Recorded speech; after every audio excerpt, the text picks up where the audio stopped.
Hi guys, good afternoon. For this video, silip po natin ang ginagawang bypass road dito sa may Binangunan, Rizal. From Sisig to Binangunan, Rizal. Ayun po, nandito na po tayo malapit sa stoplight ng Binangunan, mga amigo at mga amiga. Tayo ay silipin po natin at tingnan natin yung ginagawa na bypass road papuntang Binangunan. So kapag kayon ay natapos po mga idol, malaking ginawa po sa aming mga kababayan na araw-araw na bumabiyahe papuntang Binangunan. Ayan po, nandito na po tayo. Ito po yung nililikuan ko, yun po yung stoplight ng Binangunan papuntang bayan, nung malapit sa Honda. Ayan po, tayo po ay papunta na po doon sa ginagawang bypass road. So sa Laguna Dibi, ito po ang tagos po ng galing ng Sisig papuntang Binangunan. So tingnan po natin ngayon, dalawin natin ang kanilang ginagawa.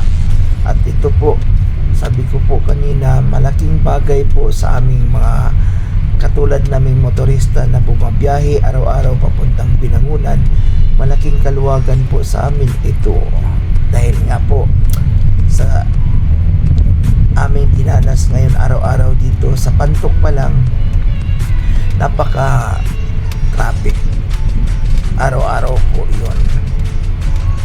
So yan po, mayroon na pong kalsada ho dito. Ito na po yung ongoing at ginagawa po na diversion. Dito lang po niyan sa Laguna Lake. Yan po ang update ngayon. Sana po mabuksan ito ng mas maaga para po kami ay maginhawa na rin po ang aming travel mula Maynila papuntang Binangunan. Hindi na kami dadaan po dito sa may lagi namin tinatawag na sa Pantok bago mag-stoplight. Yan po ang mga equipment po dito sa area na ito. Ayan.